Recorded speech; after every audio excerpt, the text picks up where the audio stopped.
Hello, SEL and EDU listeners. Welcome to our latest episode. I am Krista, looking forward to chatting with you from Pennsylvania. And we have my dear friend, Craig Martin, all the way from Massachusetts. Craig, how are you doing this evening? Oh, I'm doing all right, people. I'm doing all right. I'm sitting up here on a wing and a veggie chip, just waiting. I'm just saying, but the audience cannot see. I really, we're in the space of royalty. Like, folks don't know that we got like a video, situation happen, but we have the opportunity. I swear, presidential royalty here, presidential.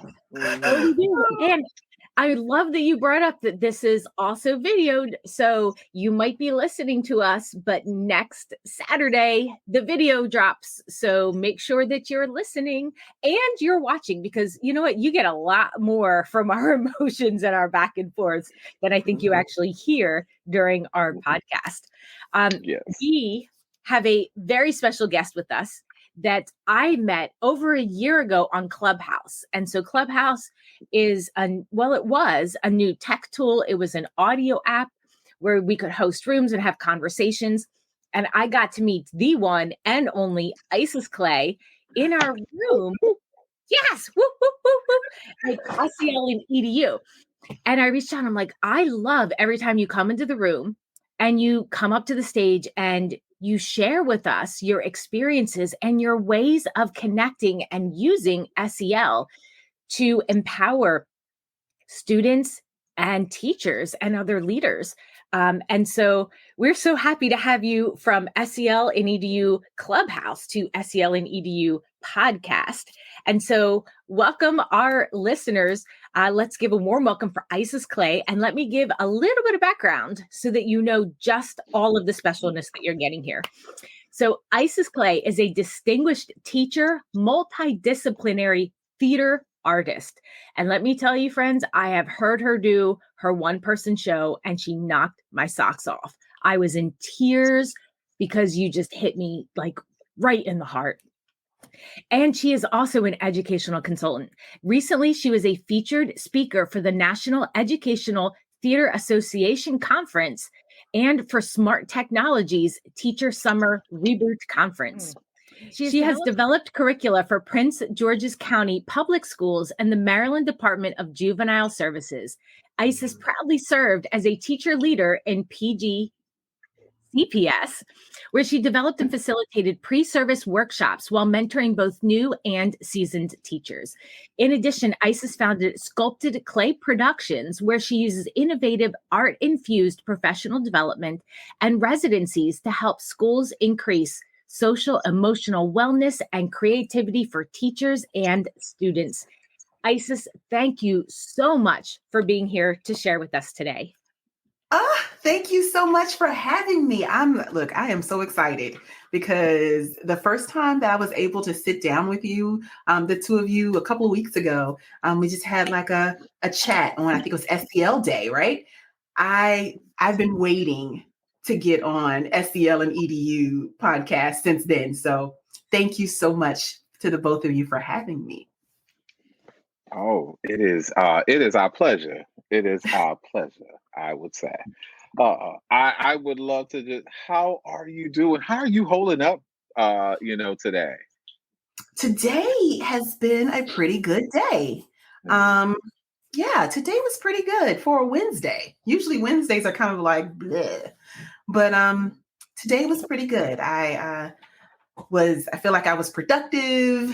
My heart was happy. So yeah, it's a pretty good day. Okay. How was your day? Oh, it is. It continues to improve over the course of the day. Started it with young people, and am ending my day with young people. So I feel like, hey, I'm getting a gift that keeps on giving. Awesome. Just being in your company. Oh, yeah, you're so sweet. Yeah.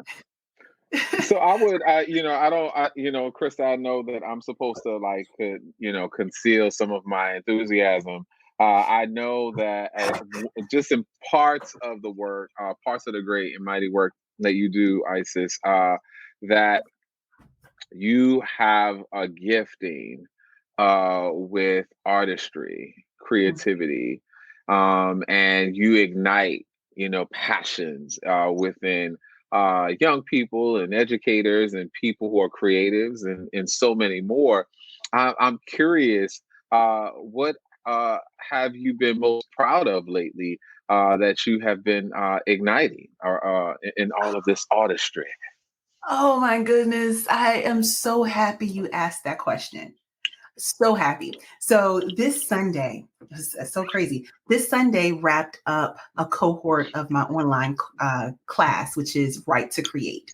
And it's for educators, and it really helps them dig into and reevaluate their why, but really look at not just how they have affected education, but how education and the young people that they have had the opportunity to come into contact with, how they have affected them, how the children have affected them as a person. And we do that through writing a mini memoir. Well, Sunday was our culminating session, and it's called The Release. And they got an opportunity to share their stories. One of the things that I think is so lovely about Right to Create specifically, but also just writing in general, the writing is healing for the person. The writing is healing for me or for you or for whoever's writing it. But the telling of that story inspires so much empowerment. It empowers the person who's, telling their story so much. And so seeing that journey, seeing these teachers who started so burnt out and so dejected and just literally in tears, seeing this journey that culminated on Sunday, which culminated also in some tears, but it was a completely different thing. They were ignited, reignited, and it was just a beautiful thing. So I am so proud of that, of being able to be I called it a fly on the wall, a little bit more than that, but just to be able to hear their stories. Oh, Wow. I'm still riding that high, to be honest. Thank you. Yeah. And one of the things that I know in our conversations is in telling your story, like you said, it allows you to connect with other people. And you work with teachers and adults, but you also work with our learners. And you use story as a way to empower them and to have them find their voice and their identity. And I know I have had the pleasure of getting a chance to learn about the way that you tap into those special gifts of the learners through social emotional learning and through the arts. um, I would love to if you could share some of that process with people, because it's very different and unique, and I think incredibly powerful, the way that you approach that connection with students and empower them to connect with each other. Absolutely. Absolutely. So this process was born out of first the years that I was in the classroom, 17 years in the classroom. And around 2012, I found an old journal of mine when I was in high school, an old diary, dear diary. And it was filled with so much angst, like the teenage angst that was just pouring out. And then I was laughing about it, but then I stopped because a lot of the things that I was dealing with then, my learners were dealing with. I taught high school and they were dealing with a lot of the same issues. And I started thinking about how often young people uh, don't necessarily have the words or even the wanting to say what's on their minds to adults. They will talk amongst themselves, but when it comes to, the parents or some teachers, they talk through a guard.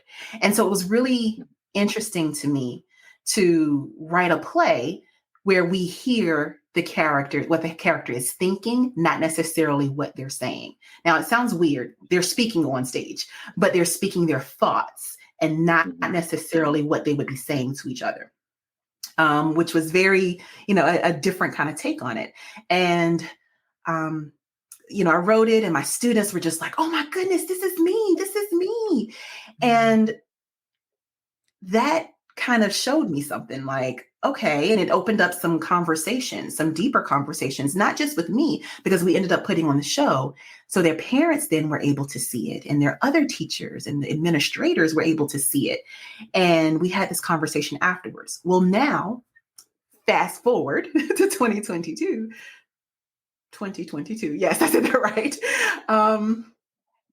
I have started a residency for students, and it's an SEL ambassadorship program that's based off of the principles that were started with this show.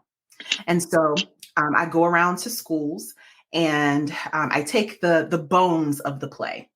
So not necessarily the entire play, but the bones and the structure of the play. And I teach the students, I give them prompts on how to write for their stage. But as we're doing that, because this is kind of secondary, as we're doing that, they're learning about the SEL, the competencies and how it applies to them, how it applies to their peers and their teachers and their community at large. And so the end goal is to create ambassadors, SEL ambassadors. But because theater is my jam, and it always has been, theater is the vehicle in which we get there. So they write their show, they perform their show, and it becomes a celebration, a coming out celebration of what's called The Edge. And that is the Student SEL Ambassadorship Program. And it's for grades 8 through 12. Yeah. And one of the issues that I really wanted to, and why I specifically target that group, is I was seeing a lot of programs geared towards elementary schools and lower middle schools on SEL, but the upper grades weren't getting as much attention because the focus was on content, getting to graduation, passing state tests. And there was not a whole lot of space for SEL inside of the curriculum. And so I wanted to create that space for students.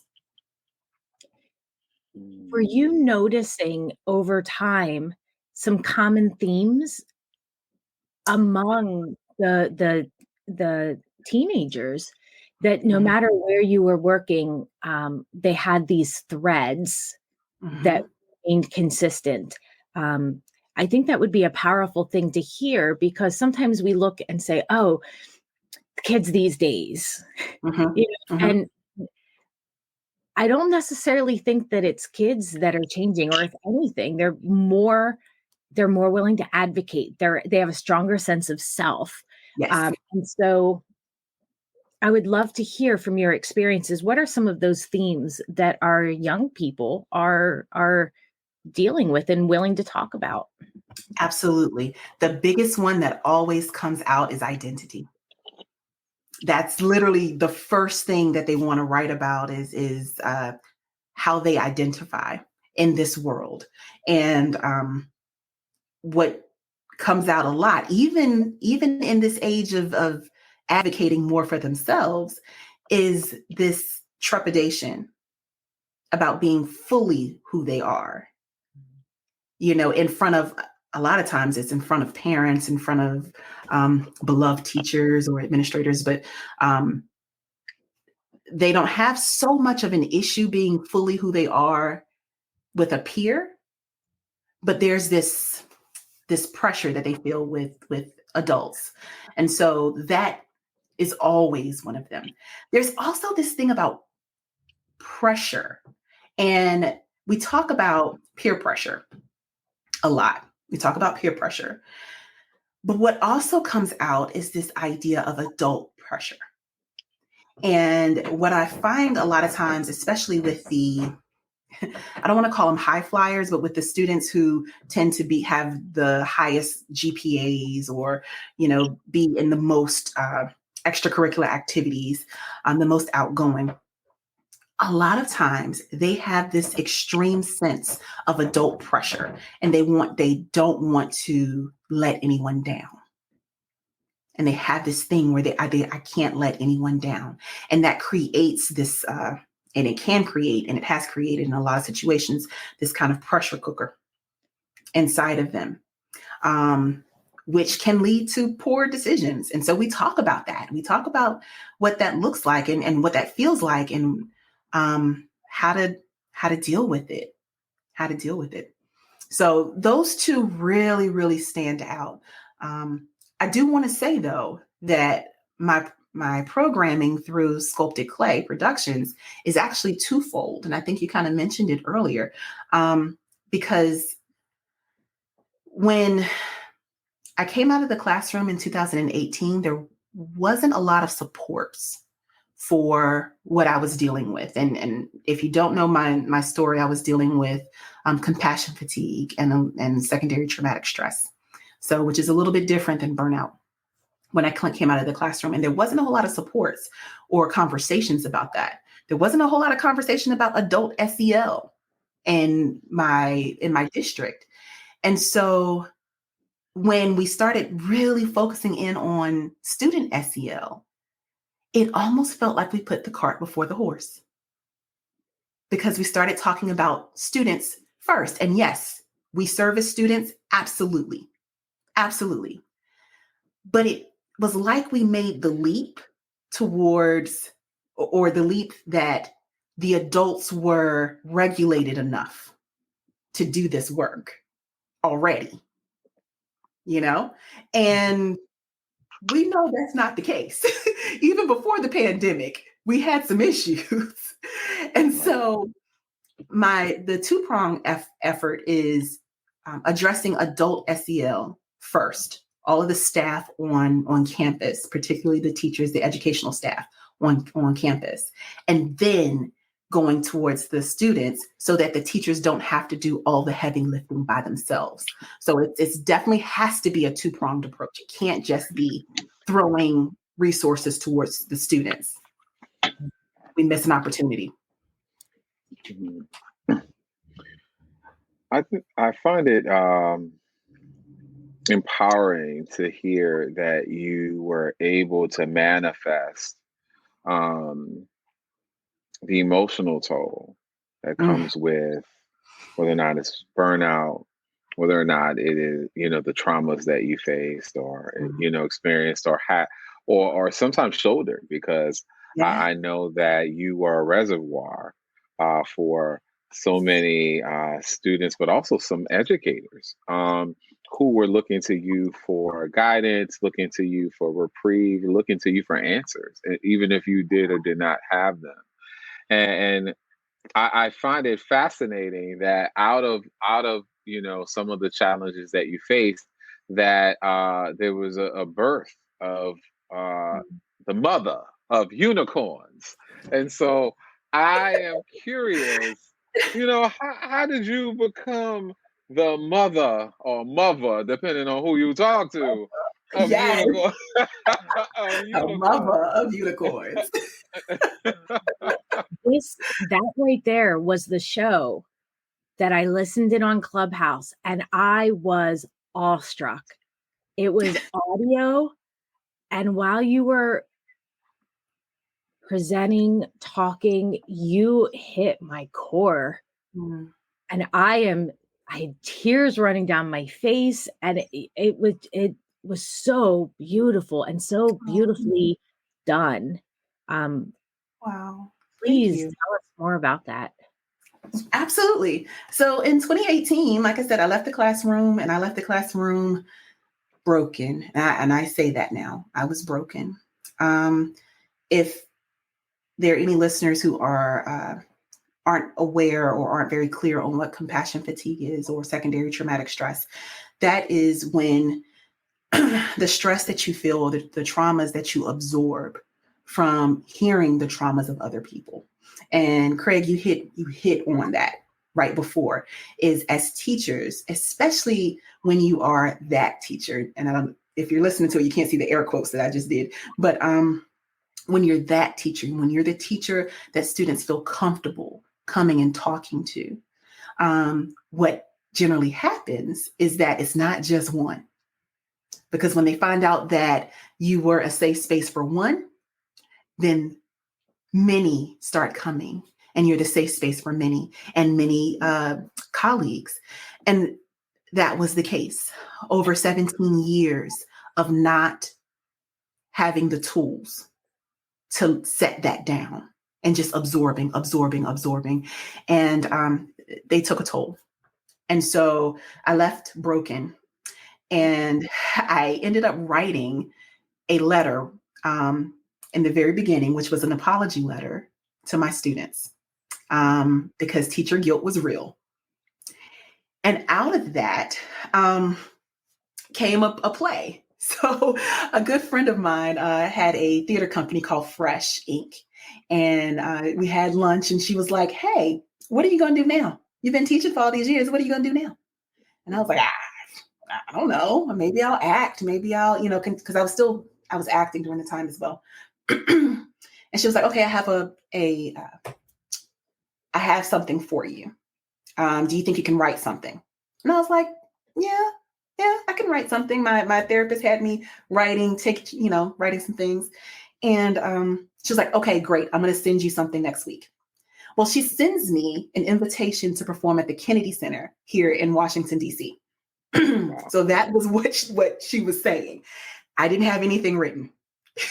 This was 3 months out.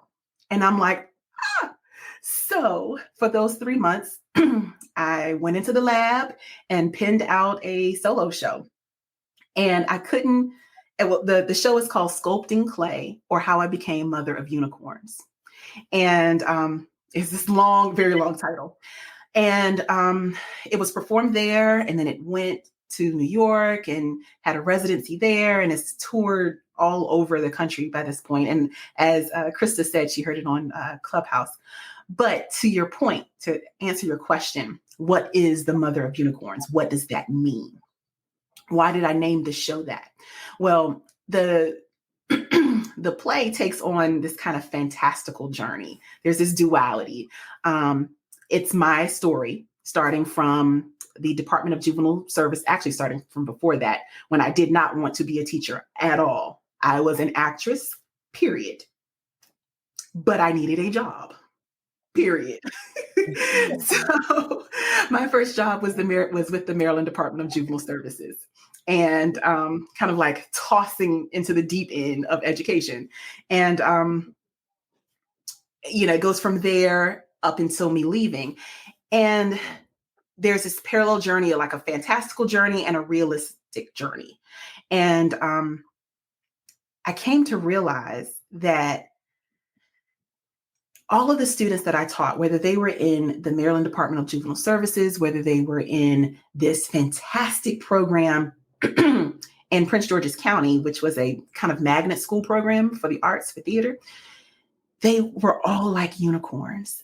They had this magic about them, this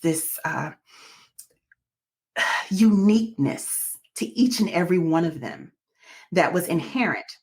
And so Unicorn Teachers, which is my brand, talks about teachers. Unicorn teachers are those who celebrate and are completely invested in the diversity and uniqueness of each student, and pushing them to really believe in their own individual magic. Making sure that when they leave your space, you've taught them how to tap into at least one little part of their piece of magic inside of them. If you can just get them to tap into one little piece of their magic, and then the next unicorn teacher gets them a little bit more, then by the time they leave, they have this fully manifested toolbox of how dope they are and how magical they are, and this sense of self. So that's what a unicorn teacher is. And that's why I consider myself the mother of unicorns, because they are amazing. So yeah, that's where it came. Long story short. But yeah, so yeah, that was the play. That, and the play is actually attached to a professional development now. So I get to go around and perform the play for teachers. And then we talk about, because in the show, I talk about compassion fatigue. I don't name it specifically, but you can see it happening. And so the play is paired with a facilitation on compassion fatigue, how to recognize it, how to use the magic method to kind of work to heal yourself. And so, yeah. So, Isis, I know that you did this Mother of Unicorns again this past February as the second anniversary. Do you have plans of presenting it again so that people might hear this amazing session? That's a good question. So I'm ramping up now. A lot of schools are reaching out for that, addressing secondary traumatic stress, which comes with the show. And so I'm doing it more often now, but for individual schools. I don't know. I don't have anything on the calendar. However, I think that in order to reach more people,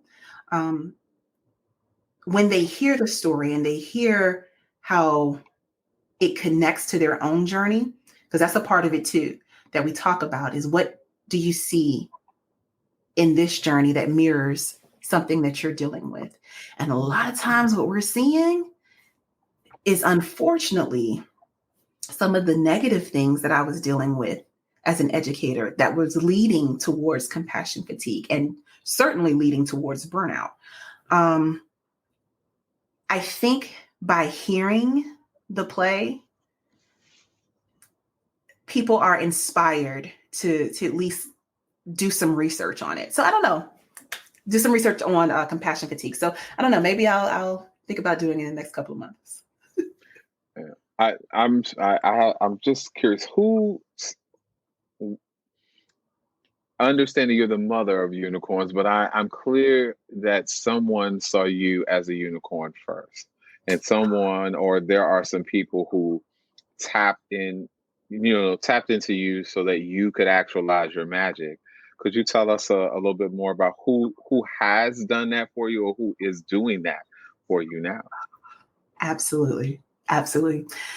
So, I think we all have that teacher in our past that inspired us to be at least a piece of our greater selves.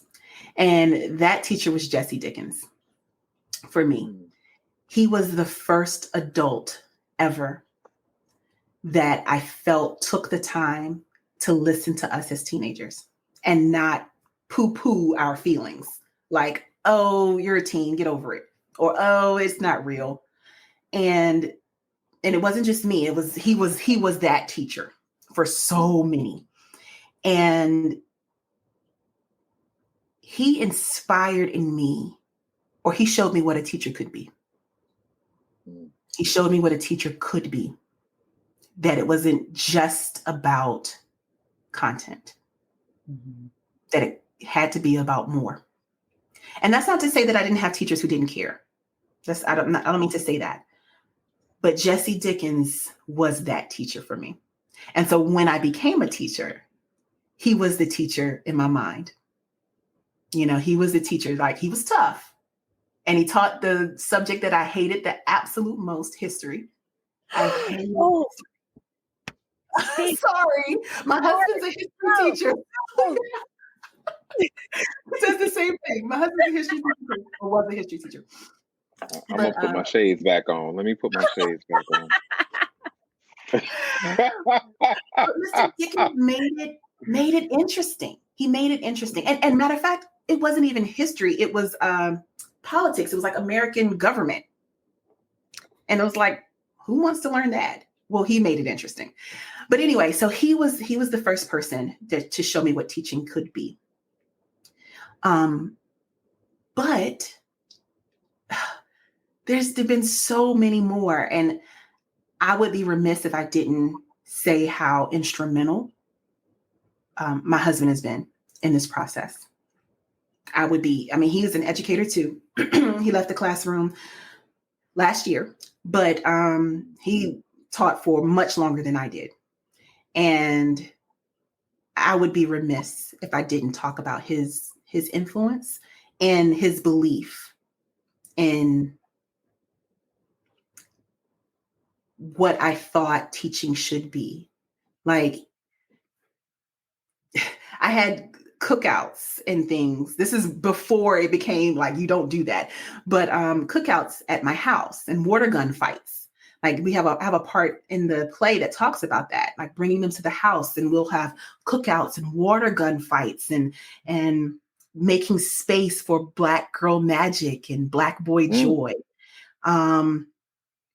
He was instrumental in that. He was instrumental in helping with that, helping me build this kind of community with my students. So I would be remiss if I didn't talk about that.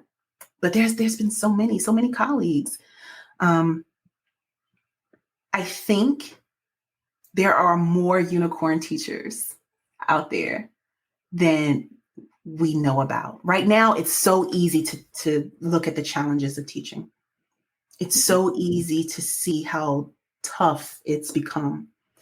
And the negative voices get so loud, right? But what I found in the hundreds of teachers that I talk to is they absolutely love their classroom. They love their classroom. They love teaching. There are other things that they don't like, but they love teaching. And so this idea of embracing the magic in students and thus embracing the magic in ourselves, it's more prevalent than I think we think. As I'm hearing you speak, I'm glancing down at my computer, and I was one of those people who would never put stickers on my computer. But I've been slowly breaking that in, and I have a sticker that on the right-hand side says, "Trust the universe." And I'm thinking it would be amazing to have a sticker with a unicorn horn that says, "Unicorn teachers, uncover the magic, support the magic." Like, as one of those pieces, as that's a constant reminder and a grounding, because I love what you said, that there are more unicorn teachers out there than what we might realize. And holding on to that and that why and our purpose and connecting with the students so they see the magic in themselves. Yes. And even though you're not in a classroom, you have shown us that we can still be involved in education, still be teachers, still be connected to not only the adults, but our youth as well, empowering them and making space for them. Yes. And doing it so in a way that connects them to social emotional learning and to a deeper sense of self through the arts. Mm-hmm. And I find that incredibly powerful and liberating for everyone, for the adults and for the youth. I think when school leaders embrace the charge of reigniting that magic in their teachers, reigniting that magic in their custodial staff, in their, front office staff, when they fully commit to that, that's when school culture explodes. That's when student achievement explodes and students feel more connected with their classrooms and teachers feel more empowered to be the teacher that they want to be. And so the challenge becomes getting in front of school leaders and empowering them to empower the magic in their teachers and in their students. So again, because it's there, but it's going to take a bit of creative thinking to come back from where we've been.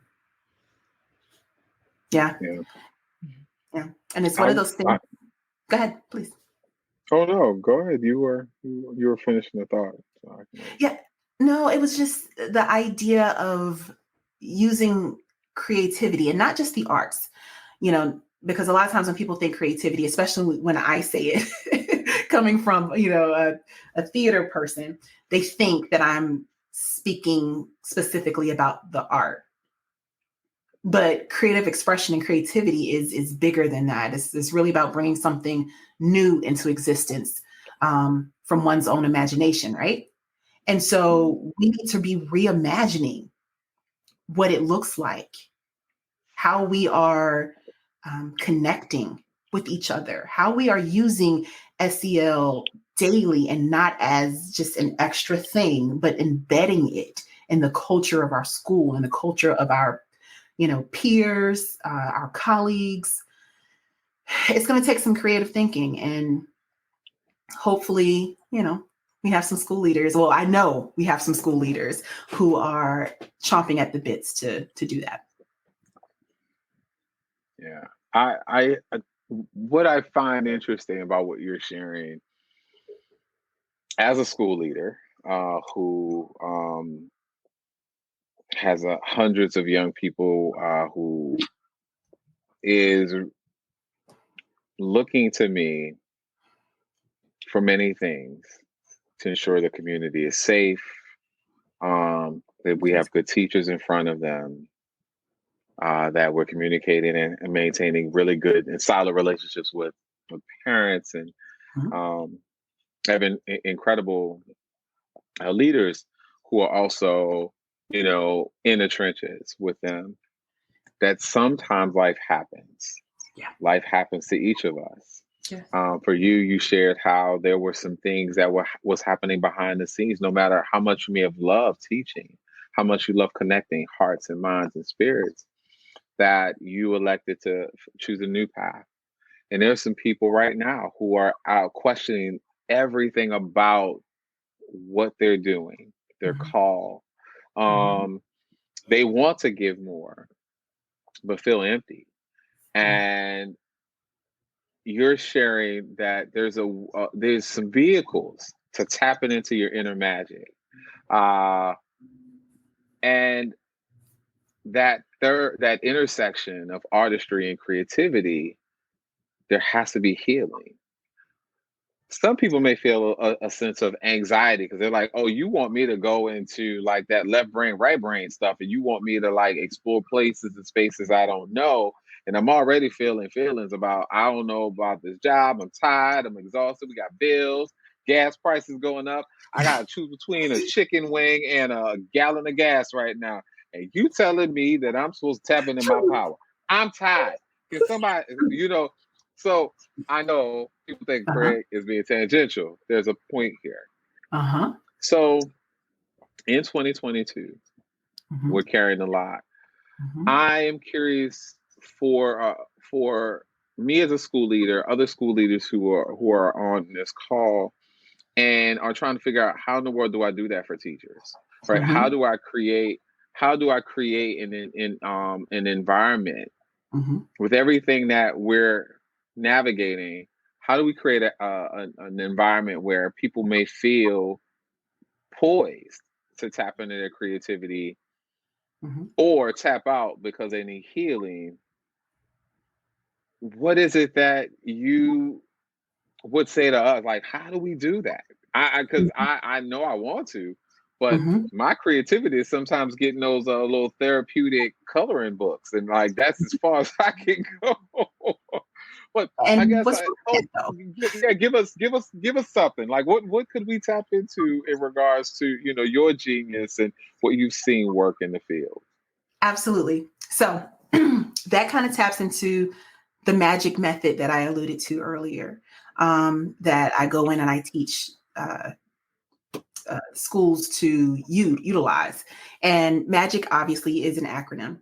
And it's mindfulness, authentic connections or authentic network, gratitude, intentional self-care, and creativity.